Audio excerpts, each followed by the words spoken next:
On était, si vous voulez, des journalistes que vous devez connaître, Shlomo Malka, Jean-Luc Alouche, Hélène Danan, qui étaient là. Et on a fondé d'abord le premier journal francophone qui s'appelait Francaton. Et on a eu un tel succès qu'on a créé ensuite un journal qui s'appelait Israël Hebdo. Ils ont relevé le défi de l'Alia.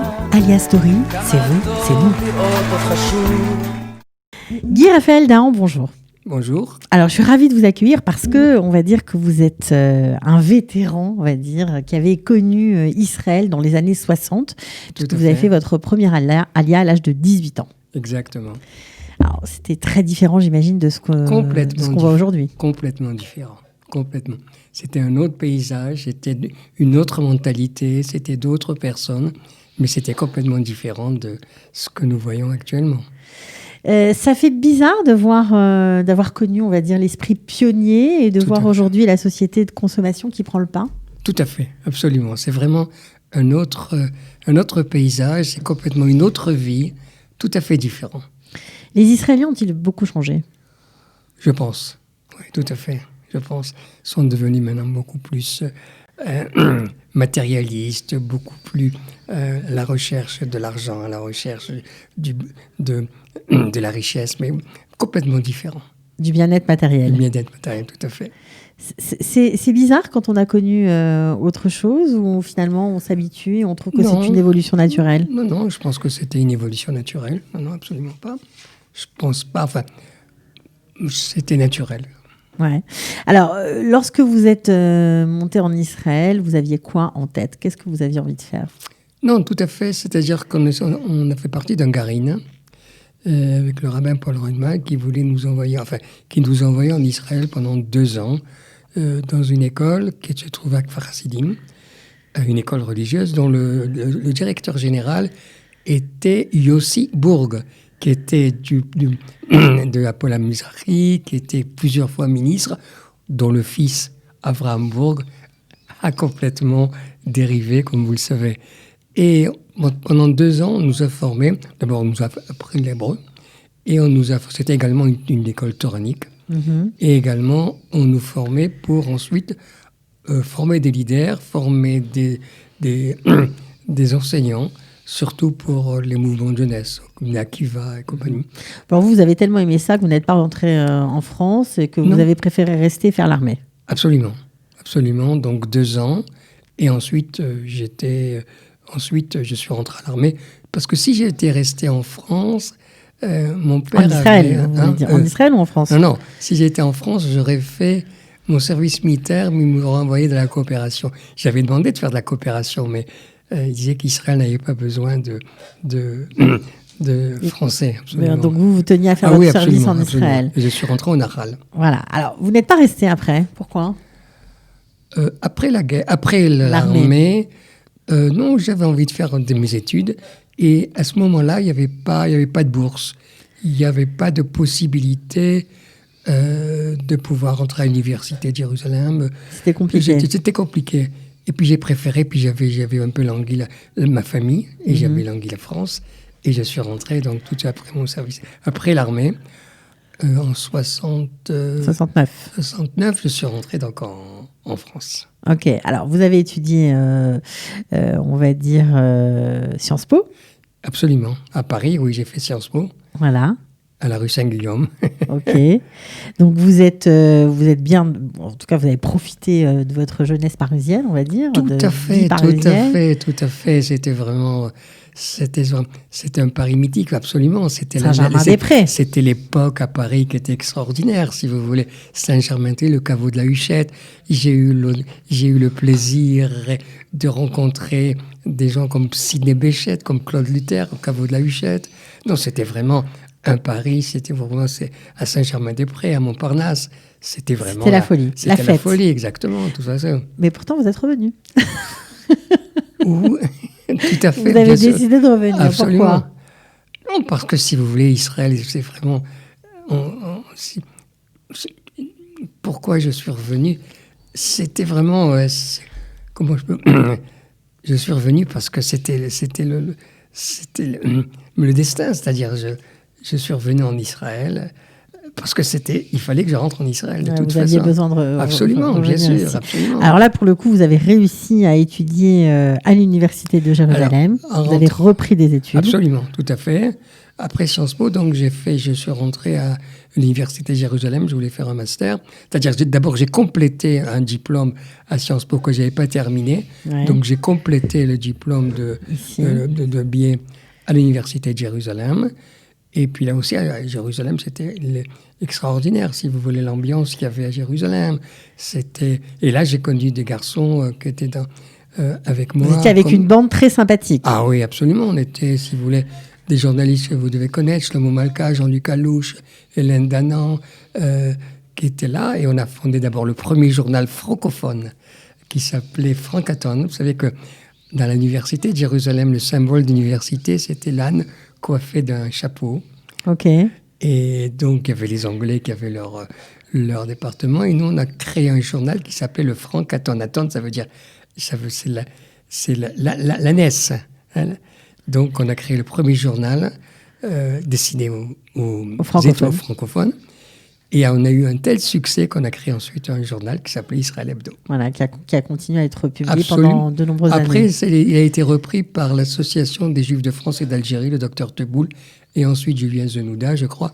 Après, je ne sais pas ce qu'il est devenu puisqu'on est rentré en France. Oui, alors c'est ça. Donc, vous avez bien profité pendant quelques années. Vous travaillez même pendant cette période du journal. Vous êtes rentré au ministère du Tourisme. Vous étiez responsable d'un département. Le département, c'est des hôtes officiels du gouvernement israélien. Ouais, vous occupez des VIP, en fait. Exactement. Donc, vous avez connu plein de gens très importants. C'était vraiment une période vraiment extrêmement riche. Ouais. Et j'ai rencontré des gens comme... François Mitterrand, quand il était secrétaire du Parti socialiste, Gaston Defferre, des journalistes, des équipes de télévision, parce que vous étiez aussi responsable des tournages, d'organiser, d'accueillir les acteurs, les artistes. Ils venaient visiter Israël, si vous voulez, pas tellement dans le département des tournages. D'accord, donc vous avez tellement aimé cette période, et puis elle était tellement riche, vous avez fait tellement de choses que vous préparez un livre. Tout à fait, qui j'espère sera terminé dans 3 ou 4 mois. Bon, ok, on espère qu'on aura le plaisir de le lire. Alors, il y a un événement quand même qui s'est passé en Israël, qui a touché tous les Israéliens, tout le peuple juif dans son ensemble, c'est la guerre de Kippour. Tout à fait. Et comment vous l'avez vécu, cette période ? Écoutez, à la guerre de Kippour, le Shabbat de la guerre de Kippour, j'étais à Paris, mon père était malade. Et donc, je suis rentré, comme tous les réservistes qui étaient en route Laretz à l'étranger. On a repris l'avion dimanche soir pour retourner en Israël. Après 2 ou 3 jours, c'est un vol de nuit. On est arrivé donc le matin à l'aube. Et donc, on a été acheminé à Jérusalem. On est resté 2 ou 3 jours à Jérusalem. Et ensuite, on nous a acheminés sur le Golan. Vous avez fait la guerre de Kippour, sur le Golan. Absolument, tout à fait. Si vous voulez, donc on devait rejoindre une unité de tanks. En fait, quand nous on était dans des half-track, ce qu'on appelle des autos chenilles. Ok. Et puis bon, là c'était l'enfer. Et puis bon, la Jeep qui était devant nous a explosé sur une mine. Moi j'ai été blessé, donc si vous voulez. Mais pas grave, si vous voulez, j'étais blessé à l'œil et au bras. Et en fin de compte, on m'a mis à l'hôpital. Et puis ensuite, je suis parti me reposer au kibbutz Baram pendant quelques temps, pendant 1 mois et demi, et puis je suis rentré après la guerre de Kippour. Non, d'abord, avant de rentrer, je suis retourné au ministère du Tourisme. Je suis rentré au ministère du Tourisme. Vous avez continué votre activité professionnelle. professionnelle. Et puis c'est là où j'ai, si vous voulez... le département dans lequel je travaillais, le département des VIP, avait été rallié au ministère des Affaires étrangères.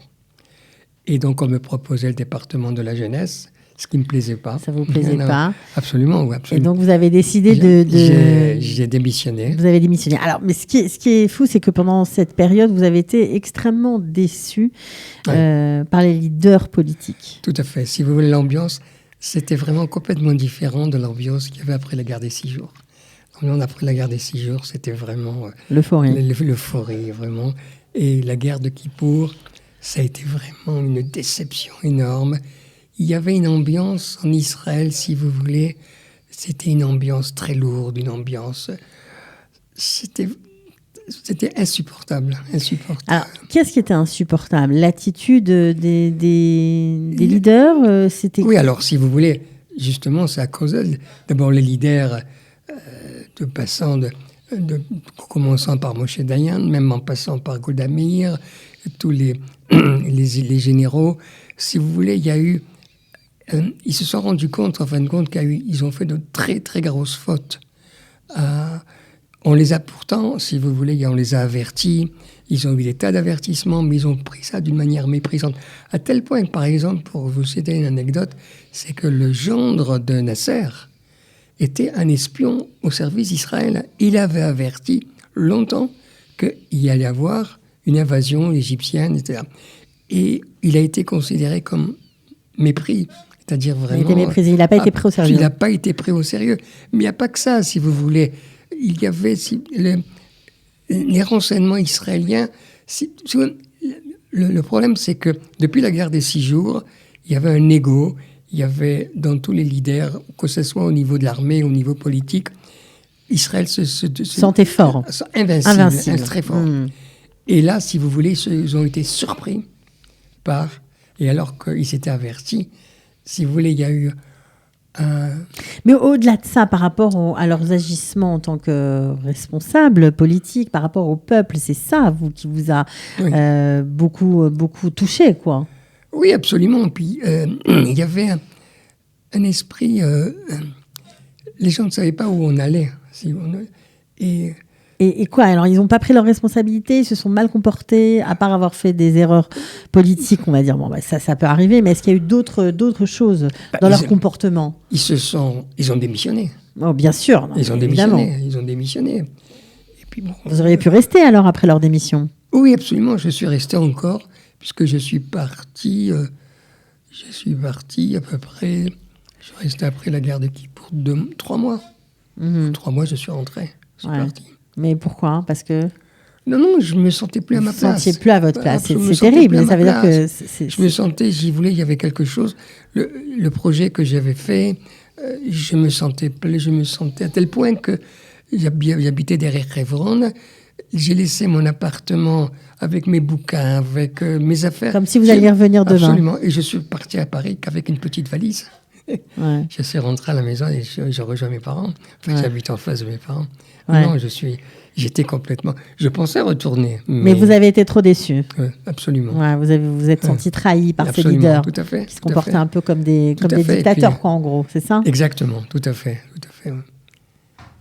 Donc ça, c'est important parce que c'est vrai que ça fait partie aussi, la politique, ça fait partie quand on fait son alia. Exactement, tout à fait. Regardez absolument ce qui se passe actuellement. Je crois que beaucoup de Olim Pradashim qui sont arrivés en Israël ces derniers temps ne savent pas ce qui se passe. Ils ont du mal à comprendre. Absolument.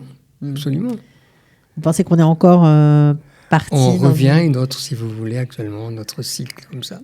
Et on ne sait pas ce que demain, après-demain, va nous réserver, est-ce qu'il va y avoir des élections ou ce qu'il va y avoir... Que nos leaders pensent seulement à eux, moins au peuple, absolument, c'est ça ce que vous pensez? Il y a un égo épouvantable. Il y a un égo, je ne vais pas citer de nom, mais il y a un égo qui se passe vraiment. Les leaders, enfin, actuellement, pensent qu'à eux, à leur carrière, et peu importe, ils sont complètement indifférents, si vous voulez, à l'avenir du peuple. Et ils ne pensent qu'à eux actuellement, à leur ego, à leur place, à leur vous avez coupé la télé, vous? Pratiquement. alors qu'avant, j'étais accro aux informations du matin au soir. Ouais, là, mais depuis quelques jours, je n'ai plus envie de regarder la télévision. Ouais. Bon, on espère que les choses vont s'arranger, en tout cas pour nous tous. Alors, vous êtes retourné en France, juste après la guerre de 6 jours. Là, vous avez monté, on va dire, une grande agence d'événementiel. Vous avez énormément travaillé pendant des années, pendant plus de 20 ans, on va dire. Tout à fait. Au départ, si vous voulez, j'ai travaillé pour le groupe Rothschild, qui avait une très grosse société d'hôtellerie et de voyage, qui s'appelait Transport et Voyage. Mais vous savez que le gros guide Rothschild, que j'avais connu d'ailleurs ici en Israël, dans le cadre du département dans lequel j'ai travaillé.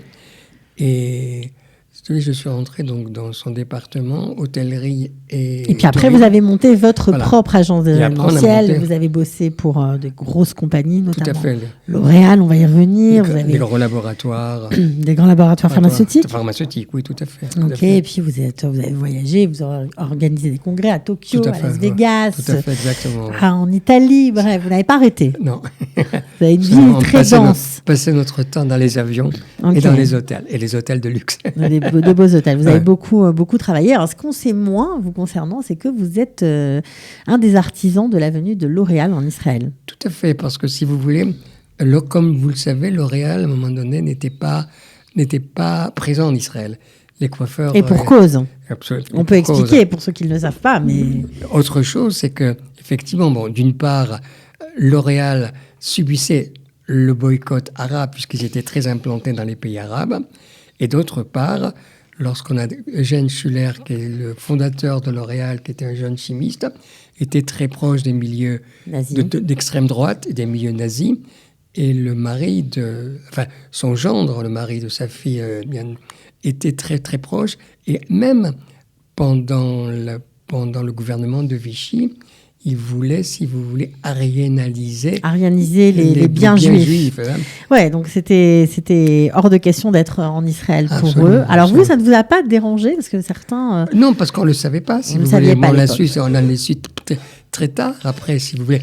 D'ailleurs, comme le franco-israélien, l'homme d'affaires, Friedman également, il était directeur général de L'Oréal, et quand il a su, on l'a démissionné. Ouais. On ne le savait pas. Alors, malgré tout, malgré ce passé sulfureux, on va dire, et très problématique pour cette société L'Oréal, vous avez réussi à les convaincre de venir vous installer en Israël. Tout à fait. Si vous voulez, comme on travaillait beaucoup pour les grands laboratoires, je travaillais également pour ce qu'on appelait une association qui s'appelait le Prestige de la France, qui réunissait les grands coiffeurs, les grands couturiers, Yves Saint Laurent, et les grands coiffeurs, Alexandre, Caritas, Jean-Louis David. Et j'ai organisé pour eux, si vous voulez, ce qu'on appelait dans le Prestige de la France, se présenter dans chaque capitale.